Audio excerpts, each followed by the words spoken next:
Assalamualaikum warahmatullahi wabarakatuh. Kepada yang terhormat Ibu dan Bapak dosen pengampu mata kuliah Public Speaking dan kepada teman-teman yang berbahagia. Pertama-tama mari kita panjatkan puji dan syukur kepada Allah Subhanahu wa taala karena telah memberikan nikmat sehat sehingga kami dapat berkumpul pada perkuliahan hari ini.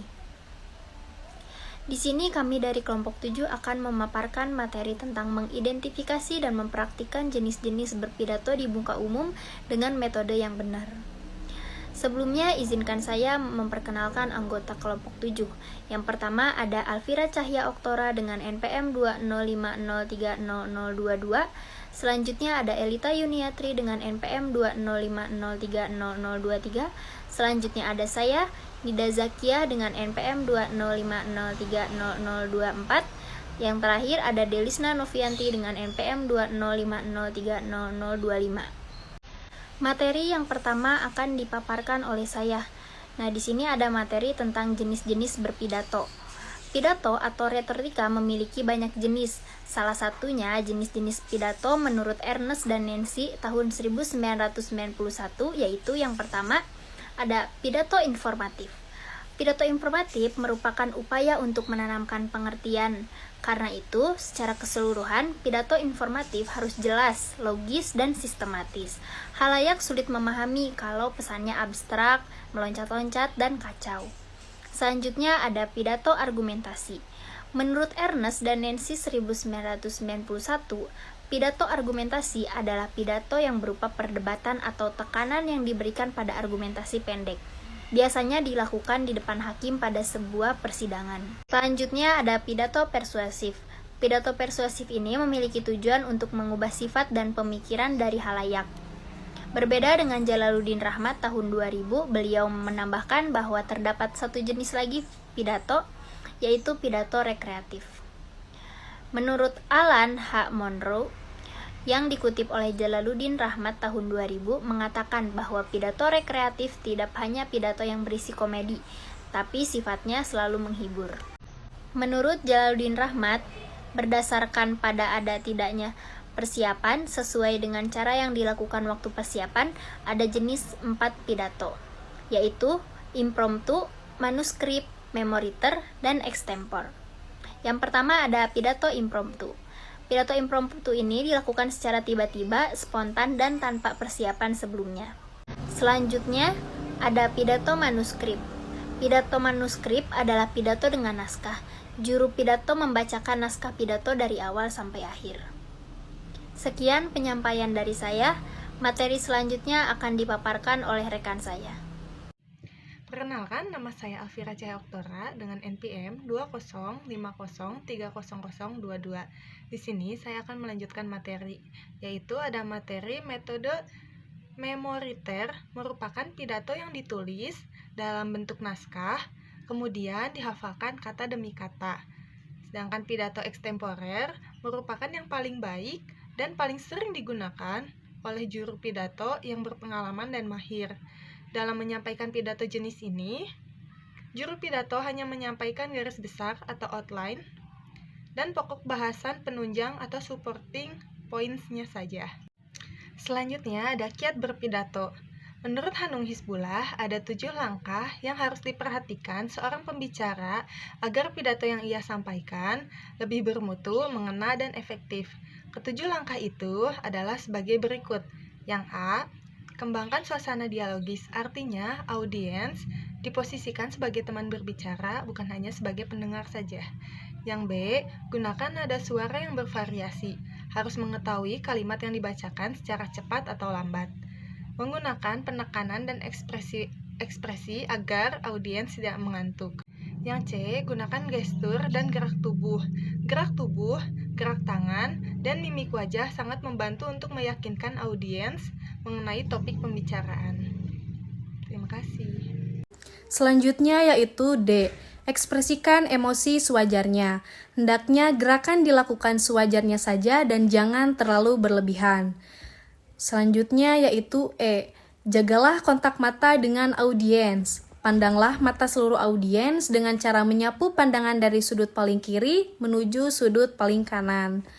Kemudian bagian F, Gunakan spontanitas yang ekspresif. Spontanitas yang ekspresif dan menambah suasana dialogis dan komunikatif antara pemateri dan audiens. Salah satunya adalah spontanitas dalam bentuk humor atau joke.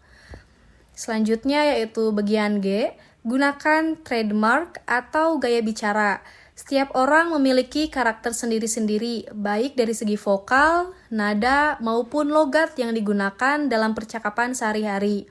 Kadang karakter yang unik dari seorang pembicara dapat menambah minat audiens untuk memperhatikan. Nah, selanjutnya yaitu ada prosedur pembuatan pidato.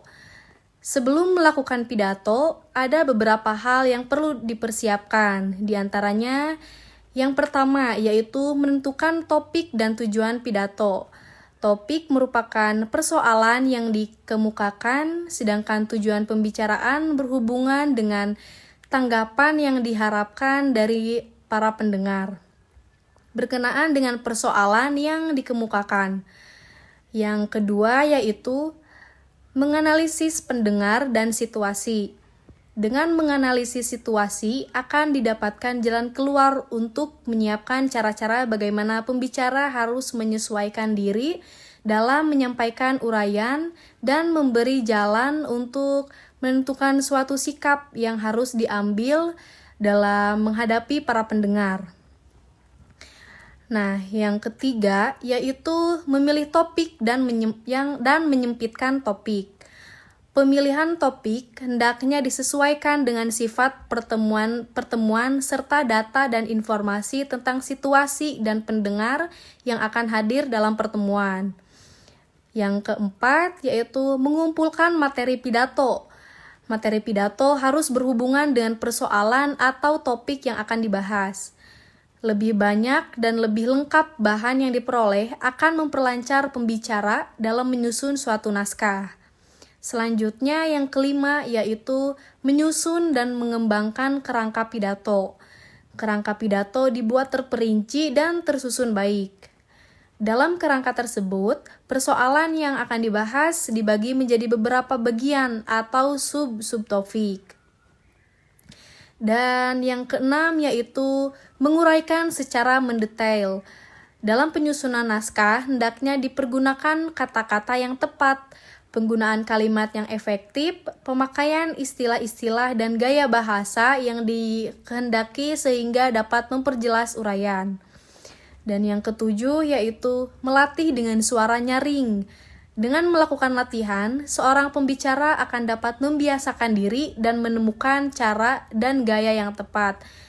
Itu kutipan dari Goris Keraf tahun 1994 halaman 317 sampai 339. Terima kasih. Assalamualaikum warahmatullahi wabarakatuh. Perkenalkan, nama saya Elita Yuniatri dengan NPM 205030023. Di sini saya akan melanjutkan pembahasan materi mengenai prosedur mempraktikkan jenis-jenis berpidato. Yang pertama yaitu pidato impromptu. Ada beberapa hal yang harus diperhatikan dalam melakukan pidato ini. Yang pertama, pikirkan terlebih dahulu teknik permulaan pidato yang baik. Permulaan pidato yang baik ini bertujuan agar audiens ini fokus terhadap apa yang akan kita bicarakan, sehingga audiens ini merasa ingin tahu gitu apa selanjutnya yang akan kita sampaikan. Yang kedua yaitu tentukan sistem organisasi pesan. Organisasi pesan di sini mungkin inti atau pesan yang ingin kita sampaikan dalam pidato tersebut. Yang ketiga yaitu pikirkan teknik menutup pidato yang mengesankan. Sama seperti permulaan pidato tadi, penutup juga harus dilakukan semenarik mungkin atau sebaik mungkin agar audiens atau pendengar ini merasa terkesan atas apa yang kita sampaikan dari awal hingga akhir, sehingga isi atau pesan yang disampaikan dalam pidato tersebut tidak lupa. Yang kedua yaitu pidato manuskrip atau pidato menggunakan teks. Biasanya pidato ini digunakan dalam upacara kenegaraan karena isi atau pesan pidato yang ingin disampaikan ini tidak boleh ada kesalahan. Adapun langkah-langkah dalam melakukan pidato manuskrip. Yang pertama, susunlah terlebih dahulu garis besar-besarnya atau poin-poin yang akan disampaikan. Yang kedua, gunakan gaya percakapan yang formal dan langsung. Yang ketiga, baca naskah berkali-kali sambil membayangkan audiens atau pendengar. Yang keempat yaitu menyiapkan manuskrip dengan ketikan besar, 3 spasi, dan batas pinggir yang luas. Yang ketiga yaitu pidato memoriter. Pidato ini cocok sekali dengan orang-orang yang memiliki daya ingat yang tinggi atau yang kuat. Karena dalam melakukan pidato ini, seseorang itu harus menghafalkan teks dan mengingat kata-kata yang ingin disampaikan. Yang keempat yaitu pidato extempore. Dalam melakukan pidato ini, juru pidato hanya menuliskan atau menyusun garis-garis besarnya saja. Lalu pembicara ini bebas menyampaikan ide-idenya, namun masih dalam batas garis-garis yang telah disusun tadi, sehingga pembahasannya tidak akan melenceng kemana-mana. Baik, selanjutnya saya akan membacakan kesimpulan dari pembahasan materi kelompok 7. Jenis-jenis pidato menurut Ernest dan Nancy tahun 1991 yaitu pidato informatif, pidato argumentatif, dan pidato persuasif. Sedangkan menurut Jalaluddin Rahmat tahun 2000 menambah bahwa terdapat satu jenis pidato lagi, yaitu pidato rekreatif. Berdasarkan pada ada atau tidaknya persiapan sesuai dengan cara yang dilakukan, waktu persiapan ada 4 jenis pidato, yaitu impromptu, manuskrip, memoriter, dan extempore. Menurut Hanung Hizbullah ada 7 langkah yang harus diperhatikan seorang pembicara agar pidato yang ia sampaikan lebih bermutu, mengena, dan efektif, yaitu yang pertama, kembangkan susunan dialogis. Yang kedua, gunakan nada suara yang bervariasi. Yang ketiga, gunakan gestur dan gerak tubuh. Yang keempat, ekspresikan emosi sewajarnya. Yang kelima, jagalah kontak mata dengan audiens. Yang keenam, gunakan spontanitas yang ekspresif. Yang ketujuh, gunakanlah trademark atau gaya bicara. Sebelum melakukan pidato, ada beberapa hal yang perlu dipersiapkan, yaitu yang pertama, menentukan topik dan tujuan pidato. Yang kedua, menganalisis pendengar dan situasi. Yang ketiga, memilih topik dan menyempitkan topik. Yang keempat, mengumpulkan materi pidato. Yang kelima, menyusun dan mengembangkan kerangka pidato. Yang keenam, menguraikan secara mendetail. Yang ketujuh, melatih dengan suara nyaring. Yang selanjutnya, prosedur mempraktikkan jenis-jenis pidato, yaitu pidato impromptu. Yang pertama yaitu pikirkan terlebih dahulu teknik permulaan pidato yang baik. Yang kedua, tentukan sistem organisasi pesan. Yang ketiga, pikirkan teknik menutup pidato yang mengesankan. Yang selanjutnya, pidato manuskrip. Yang pertama, susunlah lebih dahulu garis-garis besarnya dan siapkan bahan-bahannya. Yang kedua, gunakan gaya percakapan yang lebih formal dan langsung. Yang ketiga, baca naskah itu berkali-kali sambil membayangkan pendengar. Yang keempat, siapkan manuskrip dengan ketikan besar, 3 spasi dan batas pinggir yang luas. Yang selanjutnya, pidato memoriter. Pada jenis pidato ini yang penting memiliki kemampuan menghafalkan teks pidato dan mengingat kata-kata. Yang selanjutnya yaitu pidato extempore. Dalam menyampaikan pidato jenis ini, juru pidato hanya menyiapkan garis-garis besar dan pokok-pokok bahasan penunjang saja. Tetapi pembicara bebas menyampaikan ide-idenya dengan rambu-rambu garis besar permasalahan yang telah disusun.